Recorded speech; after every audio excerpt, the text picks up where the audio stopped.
me parece incongruente, profesor, que en California, por ejemplo, el año pasado se hayan recaudado impuestos legales por casi 10.000 millones de dólares por marihuana terapéutica, casi lo que México ingresó por turismo el año pasado, y México no pueda entrar en este proceso legislativo de legalizar la marihuana terapéutica.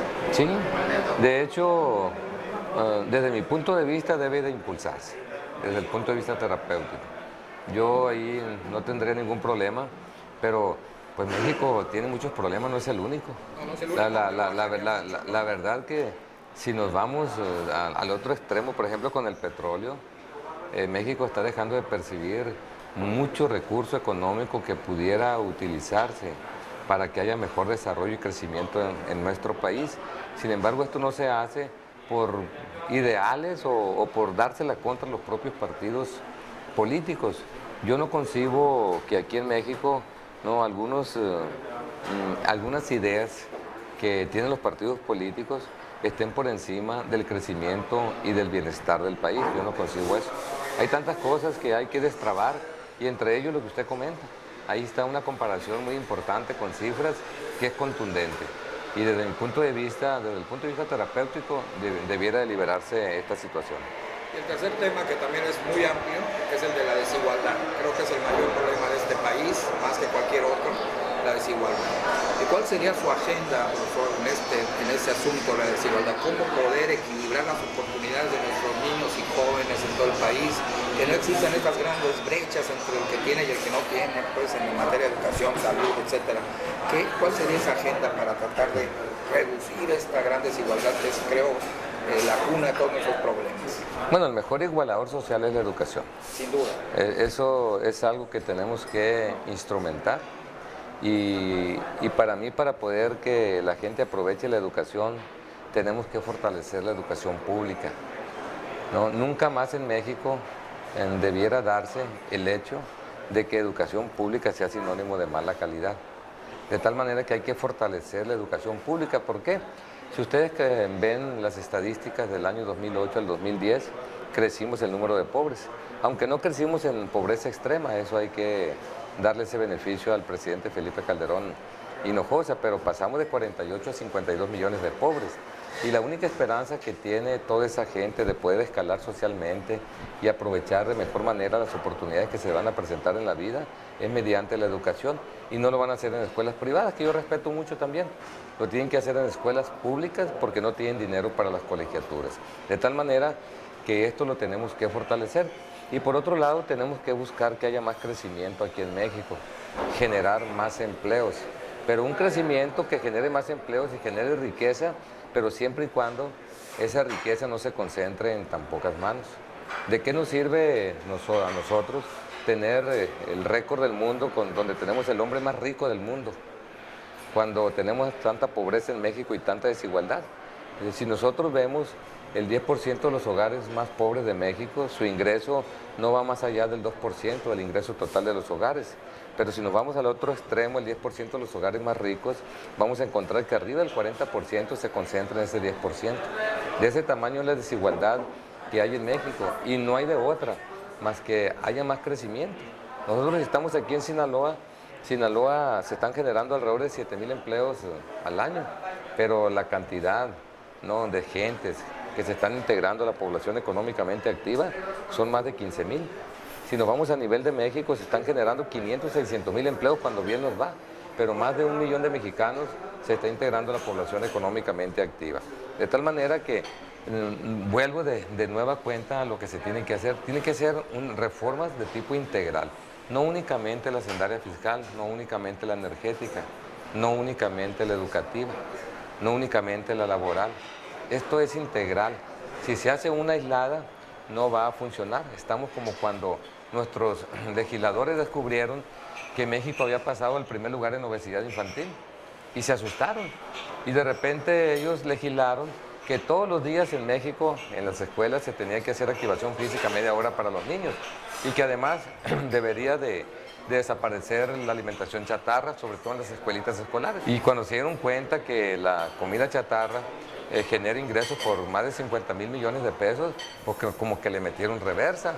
Entonces ese es el problema que tenemos En México, Sinaloa quedó en sí, primer lugar en diabetes infantil. sí, ya ahorita esta generación de niños actuales, por primera vez en los últimos 100 años, está a punto de tener una menor esperanza de vida. Y esto se debe a que estamos malnutridos o estamos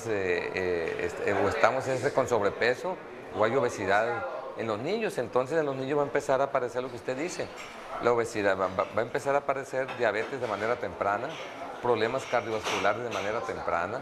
Y cuando estén jóvenes ya van a tener enfermedades crónico-degenerativas de nosotros los viejos. De los viejos. Sí, entonces esa es la situación, es mucho lo que se tiene que hacer. Mucho lo que tiene que hacer. Sí. La gran mayoría de la gente no sabe lo que hace un senador, ¿no? Entonces, ¿cuál sería su compromiso concreto para quienes nos escuchan? Decir, a ver, yo voy a llegar al Senado y ¿qué voy a hacer? Ya platicó de varios temas que nos interesan, pero para la gente común, ¿cuál sería su compromiso, su mensaje? Bueno, la gran ventaja que tiene un senador es que yo voy a poder presentar iniciativas, tanto al Senado de la República como a la Cámara Baja de Diputados. ¿No? ¿Qué hace un senador? Sobre todo es política exterior, pero tenemos la ventaja de poder presentar iniciativas. Como Héctor Melesio Cuen ya escribí 2 iniciativas, ya las tengo revisadas por un constitucionalista y las voy a presentar en los primeros días cuando llegue al Senado de la República. Una de ellas tiene que ver con el fortalecimiento del federalismo en cuanto a la distribución de los recursos públicos a nivel federal. Y, desde mi punto de vista hay una inequidad muy grande, hay una injusticia muy grande. ¿Por qué lo digo? Porque fui presidente municipal de Culiacán y yo me di cuenta cómo los municipios de México, porque yo me reuní con asociaciones a nivel nacional de municipios, están hambrientos. 10 centavos por Son peso. migajas lo que le 10 llega. centavos por peso que Sí, recaudan por ahí, ¿no? es una infamia. Aquí, por ejemplo, en Sinaloa, vean Guasave cómo tuvo problemas el año pasado para pagar los aguinaldos. Vean Angostura cómo tiene problemas para pagar los salarios. Cómo se está despidiendo gente de muchos municipios. Entonces, si esto está pasando en la nómina, imagínense usted si se va a poder planear obras a mediano y largo plazo y tratar de tener una verdadera política de Estado en los municipios. Sería un replanteamiento del 115 constitucional. Del 115 constitucional para que realmente este se cumpla y haya impacto en el desarrollo, sobre todo social económico de cada uno de los municipios. ¿Qué es lo que pasa? Del 100% de la recaudación federal, casi el 30% va a las entidades federativas, pero de eso es el 1% nada más para los municipios. Traigo la fórmula ya con pesos y centavos y lo que se va a incrementar. Más de 400,000 millones de pesos se va a incrementar en los municipios con esta fórmula que estoy proponiendo.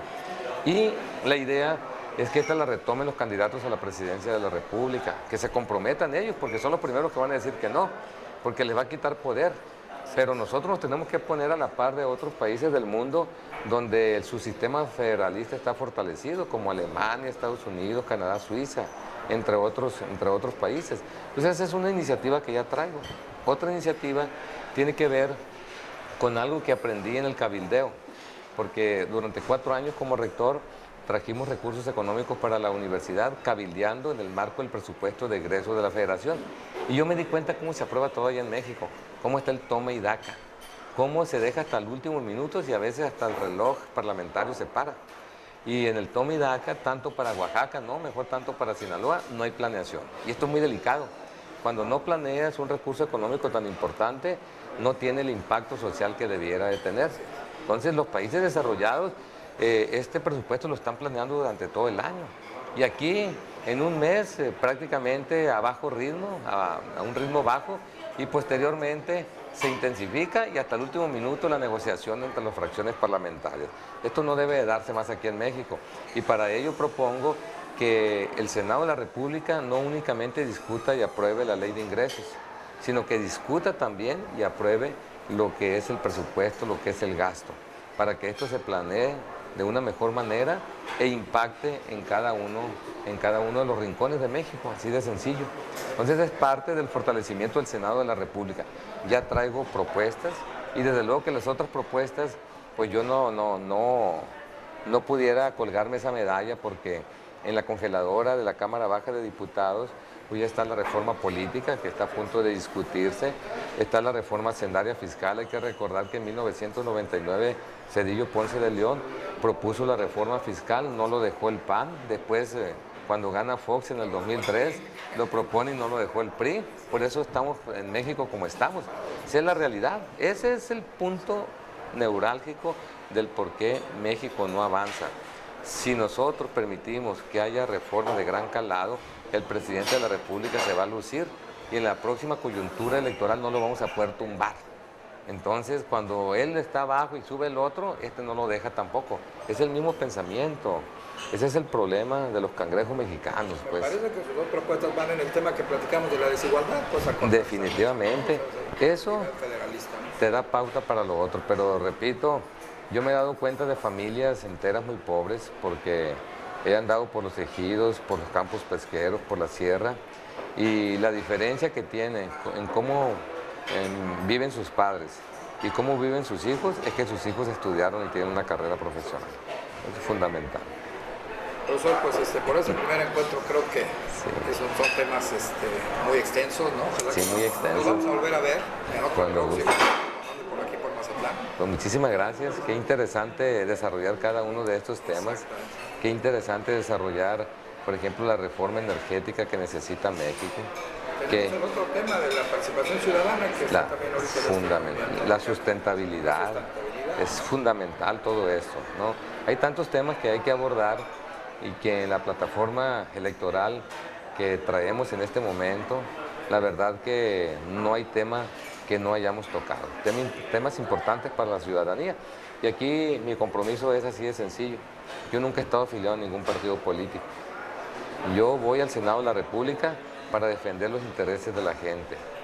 Yo no voy a seguir líneas por ningún motivo que esté sobre el interés de la gente.